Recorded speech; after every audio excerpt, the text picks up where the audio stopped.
All right, welcome back everyone to Bald Father Bets. We'll give you a quick recap of college football Saturday, week 1, and then talk about the 2 games today for college football Sunday. But first, please make sure you're subscribed to the channel, notifications on, like, comment this video, tell me how much my pick sucked yesterday. Just interaction with you guys is the most fun part about this. So never charge anyone for these picks, just want to keep growing the channel, so do what you can to support us in that regard. So recap Saturday. We had a 5-piece nugget. We had 2 games at the noon window, one that was at 12:45, so pretty much the noon window, and then our 3:30, I'm on East Coast, 3:30 game with Alabama Florida State. It's a 6-piece nugget. Then the 7:30 primetime game, Clemson LSU, and then the late night kickoff with Utah and UCLA. So we'll start at Syracuse, Tennessee. Not much to really garner from that one. Had a chance to cover with a 13.5. Actually had it at 12 points late. Then gave up a touchdown drive to Tennessee. Syracuse got the ball back, drove a little bit down some, but didn't get any score. Oh, excuse me. No, drove all the way to the Tennessee 4-yard line and did not punch it in the end zone from there. So actually, we were very close to a cover there. Unfortunately, did not get that one. That was a unit lost. We'll do Toledo. Got a win with Toledo over Kentucky. Opposite, right? So it was 24-9. Toledo got the ball back, and they did march down and score and get us cut it to 8 points. They did not get the.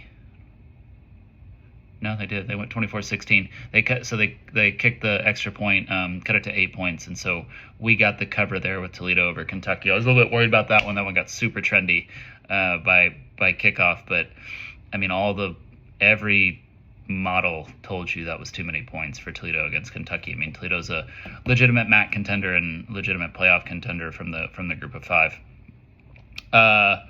One that we didn't bet on that I really, really wish we did, it was the same thing with Old Dominion, Indiana.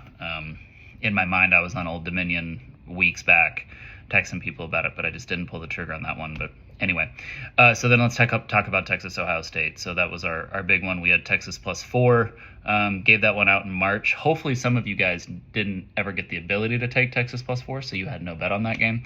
But that was our 10-unit loss, and obviously anytime you have a 10-unit loss in a day, you're not going to have a positive day. So thoughts just quickly on this one. Let's start with the positives and negatives from each team. I'm going to start with the winning team, with Ohio State. 2 major positives for me with Ohio State. The offensive tackles in pass protection were phenomenal from Ohio State. Now, obviously, you're playing at home, so like communication issues aren't really going to show up for you. But they were phenomenal. The pass rushers that they were going up against from Texas will all play on Sundays. Colin Simmons will probably be a top 5 pick. There were some hurries, don't get me wrong, and Julian Sayin clearly had a very vanilla game plan in terms of you're making very quick 3-step drops and you're getting the ball out, or you're having a rolling pocket and you have 1 read, 2 reads, throw the ball away. But the one time that they did need to hold up was after the interception for Ohio State. Ohio State went for the dagger. They went for the long pass play. They held up perfect. Sayin did underthrow the ball, but Tate, so he was able to come back to it, juggle it a little bit, make the catch, touchdown, 14-0 Ohio State, and that was really the difference in that game. If Texas holds Ohio State to a field goal there and it's 10-0, then we're talking about a very, very different game, because Texas then probably kicks the field goal on one of their 4th down stops, makes it 10-3, and then obviously they ended up scoring that touchdown. So that the tackles for Ohio State were phenomenal all game long. Run blocking for Ohio State was a little bit different. But then the second one, the secondary for Ohio State. So I was at the game. So those of you who didn't have any sort of all 22 view or anything like that, I saw the whole thing. And when I go to games, my preference is to sit upper deck first row, or to sit first deck as far back as possible, so I can actually see the field while I'm still young and my eyes still work. And the secondary for Ohio State played incredible. We're going to talk about Arch a little bit, but there were not open throws. So Wingo broke open when he was in single coverage. But Ohio State didn't let him in single coverage all that much in that game. Iggy, and I was on this offseason. I thought Iggy was going to end up coming back and having a really good year this year, because if you watched him last year, he was sticky in coverage. He was just handsy, and so he got PIs. Iggy maybe played the best game I've seen him play since he's been at Ohio State. That dude's going to be an NFL cornerback. He was phenomenal. That play on 4th and 3 in the end zone to break up that ball. I mean, Arch had Livingstone in the corner. He actually threw a really good ball on that one, and Iggy made a hell of a play to break that up and didn't draw the flag, which is the thing. Last year he'd have done all those same things, and then he just would have gotten called for a pass interference for like hooking Livingstone behind his back. So the secondary for Ohio State played phenomenal. Negatives for Ohio State, and you got to take this with a grain of salt, because no one's been able to run on Texas for the past 3 years. The run blocking was not good, and the running backs were okay at best.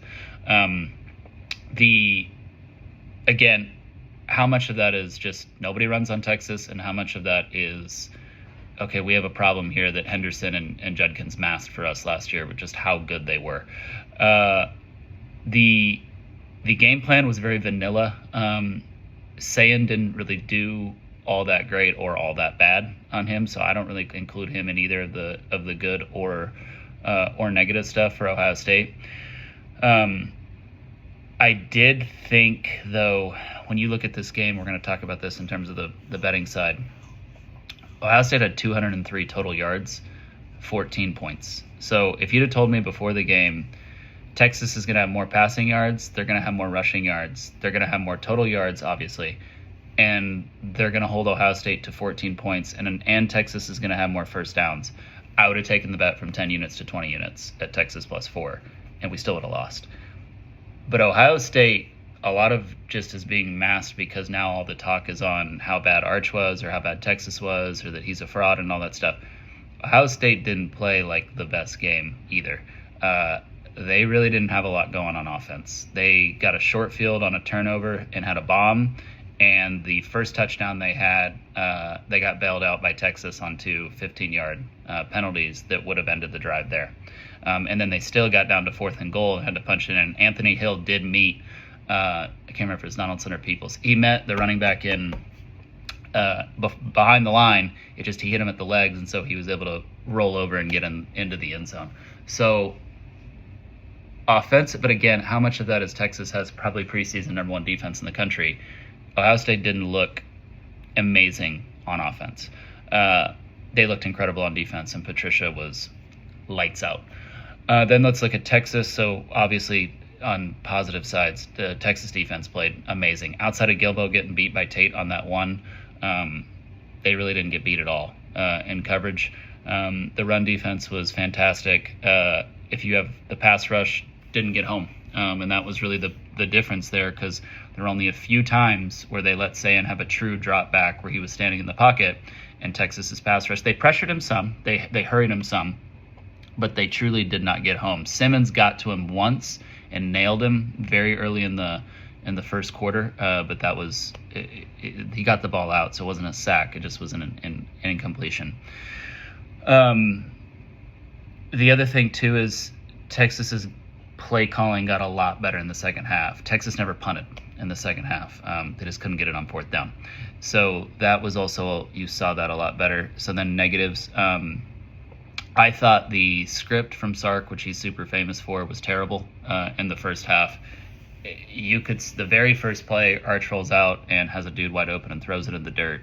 So from that moment there, and this is a little bit, I don't think Sark expected Arch to have the jitters, but he clearly did have the jitters. We're going to talk about him in a second.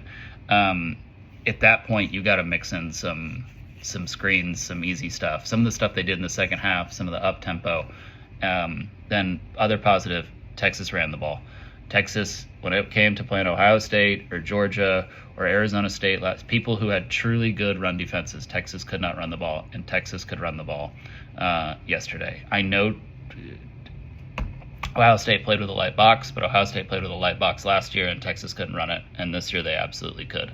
It's unfortunate they got behind early because it changed then the way that they had to kind of call that game. Negatives for Texas. So Arch, inaccurate on a lot of his throws. There's two things here. One is, if you look at the games last year, he didn't have this problem. You could tell from the beginning he had the jitter. I don't know if jitters is the right word. He wanted it almost too bad. Like he was trying, like he was pressing a lot. Then his feet. So I'll use the 3rd and 5 is my perfect example of this one.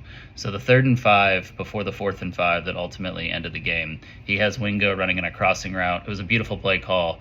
You have motion that goes outside to the other direction. It splits the safety over. You realize you're in zone.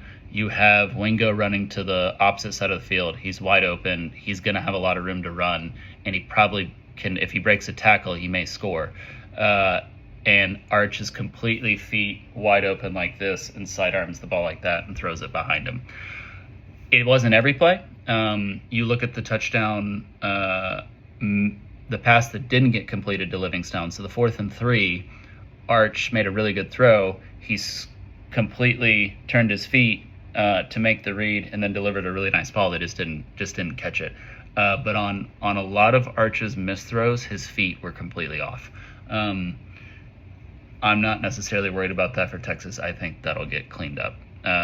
He clearly has a generational arm. You could see it yesterday in some of the throws he was making, whereas Sayan's arm strength concerned me a little bit yesterday for Ohio State. A little bit, not a ton, but a little bit. The underthrow to Tate, he reminded me a lot of Kyle McCord, if I'm being honest, where Will Howard had some, people have been saying that Sayan has better arm strength than Will Howard. I'm sorry, he just doesn't. You haven't watched enough film. He does not. Sayan does not have more arm strength than Will Howard does. I don't care what Smith said in the offseason. I don't know. What do you expect Smith to say?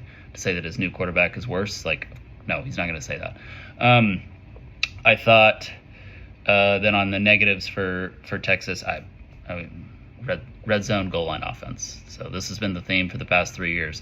If Texas had figured out red zone goal line offense, they probably won a national championship maybe 2 years ago and maybe even last year. But that clearly still hasn't been fixed. We'll see. We'll see what happens. But anyway, really tough loss for us on the gambling side because, yeah, like I said, you tell me before game, Ohio State's going to score 14 points. Texas is going to have more first downs, more passing yards, more rushing yards. I would have told you we're taking it from 10 units to 20 units, and we lost. The other thing that sucks about it is the sequence in which each team scored.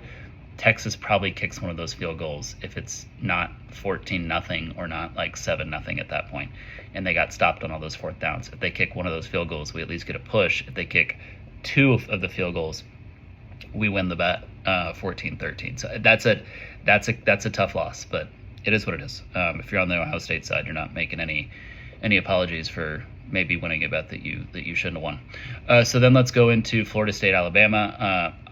Wow. I mean, we were on Florida State, right? So I expected a lot of Florida State being able to run the ball to shorten the game and keep it in. I did not expect Alabama to be so ungap sound on the defensive side and so fundamentally bad on the defensive side. Maybe this is Malzahn. Maybe this is just you're only going to play that guy one time. You're only going to play an offense like this once this year. Things will be different. Your secondary is still going to be very sound. I mean, they only gave up like 8 completions. The secondary is fine. I was in shock at just how bad they were. Offensively, people are killing Simpson today. I get it a little bit more than I get the killing of Arch today. Well, I don't know. Actually, I really don't know. He also looked like he had the jitters to me. Like Florida, I mean, people forget that Tallahassee is also a tough place to play. Yeah, they went 2-10 last year, and it kind of killed the home field advantage throughout the rest of the season. But like they had home field advantage yesterday, that's for sure. Also was a monsoon that hit like in the middle of the second quarter. I give Simpson a bit of a pass on this one. Wide receivers didn't help him out all that much. I mean, Ryan Williams played okay. Like he didn't play terribly, played okay. I thought Ryan Grubb's play calls were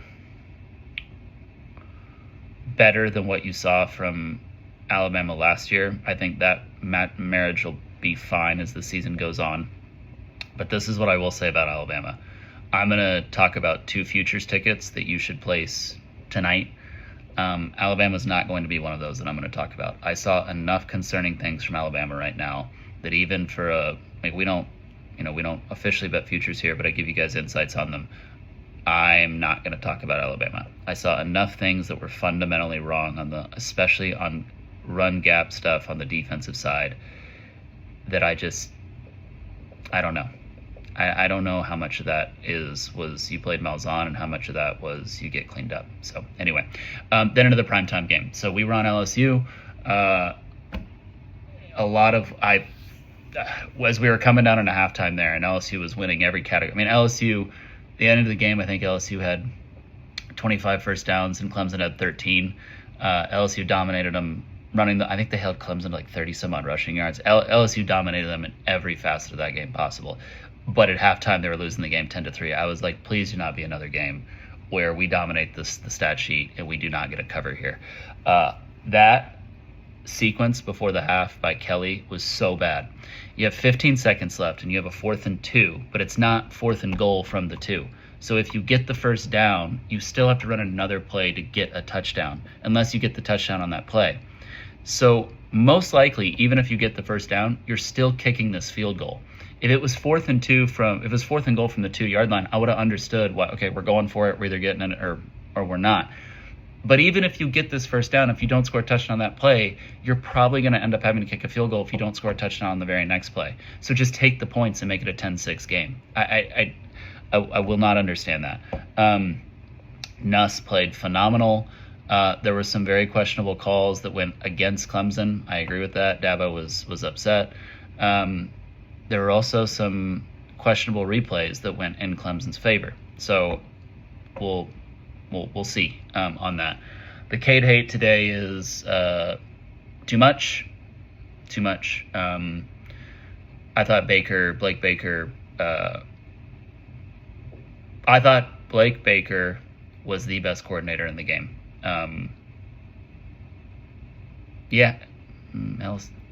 Offensively there, but Baker was the best coordinator in the game. What he did with some of his defensive looks and pressures and all that stuff, and a lot of people say Baker can't call game plans in big games.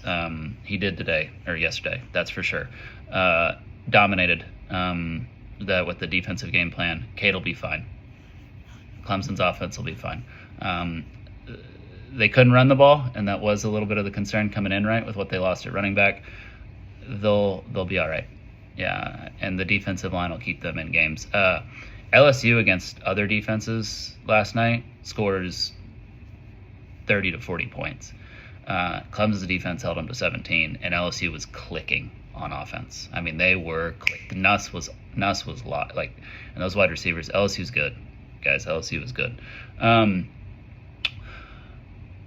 So then let's go into the late night game. And Nico doesn't have it, y'all. I stayed up because that game kicked off 11 Eastern. And I had been partying pretty hard all day since we went to the noon Texas Ohio State game. I stayed up to about midway through the third, and I was like, this is done. And it was a lot of just Nico. UCLA actually looked okay in certain facets. I think Utah clearly had a advantage over their rush defense. UCLA was able to run the ball some. Nico showed the same issues that he showed at Tennessee last year, and a lot of those didn't get cleaned up at all. And I thought they were more fundamental issues than what I saw from Cade, Simpson, or Arch, if I'm being honest, yesterday. So anyways, that was a loss, and that ended us at 5-12. Obviously, the swing game there is 10 units on Texas, so that brings us to 9-17 on the season. Not the way we want to start, but we'll be fine. I'm not worried about it. So then let's look at today. We have 2 games: Virginia Tech and South Carolina, Miami, and Notre Dame. We've already given out the picks. There's going to be one slight change to this. So we gave out Virginia Tech at plus 8.5 for 1 unit. We're going to add another unit on Virginia Tech at plus 8. Cannot get 8.5 anymore. I like Virginia Tech a lot in this game. I'm very concerned with that. I don't like that it's a neutral site, but I'm very concerned with what South Carolina lost on the defensive side, especially on interior defensive line. Dylan Stewart is amazing, don't get me wrong. In this game, rush defense is much more impactful than what you have at pass rush. I like Virginia Tech to keep this one close. I'm concerned what South Carolina has on wide receiver outside of Harbor. I'm even a little bit concerned about Harbor, if I'm being honest. He's super fast, but that doesn't always mean that you're a great wide receiver. Lenora Sellers is an absolute Superman. That's why I think South Carolina will ultimately win the game, but I like Virginia Tech to keep this one close. People kind of forget that drones exist too, and he played injured a lot. The whole Virginia Tech team played injured a lot last year. They're healthy. It's week 1. I think they'll be pretty fired up for this one. And then the big game tonight, we have Miami plus the 3. You can still get the 3 also for 2 units. I think Miami will win outright, but again, we don't bet money lines here. We always take the points. They matter.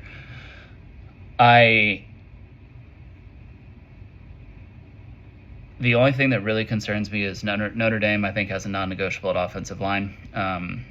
I know Miami has supposedly gotten better at defensive line, but I want to see that one first. But I am 100% a big believer in Miami's passing attack this year. I think the wide receivers will be fine, and I'm a big believer that Notre Dame was a very fake excellent unit on defense, mainly because of their pass defense last year. And it showed its head against USC, and it showed its head against Ohio State. They never had to go up against a true passing attack since they played Georgia with Gunnar Stockton in their 3 playoff games instead of Carson Beck. So I like Miami a lot tonight, especially weather is a key one in this, guys. We saw it when Boise State went to Tampa to play USF on Thursday. I think you're going to see it again tonight. 90 degrees that feels like over 100 with 70% humidity is difficult for human beings who reside in Indiana to adjust to. If you're someone who travels, if you're someone who moves around throughout the country, travels overseas, all that stuff, if you're someone who lives in Texas and Arizona, when you go up to Canada in the winter, it hits you harder than it hits the locals. And if you're someone who lives in Michigan, when you go down to Miami in the summer, it hits you harder than it hits the locals. You're pouring sweat looking around at everyone else like, how is everyone fine? The weather is going to play a factor in this one, especially if this game's close in the 4th quarter. So anyway, let's get back on a winning track tonight. Everyone have a great Sunday. Hopefully you guys are enjoying Labor Day weekend. Stay safe out there, and appreciate you checking in.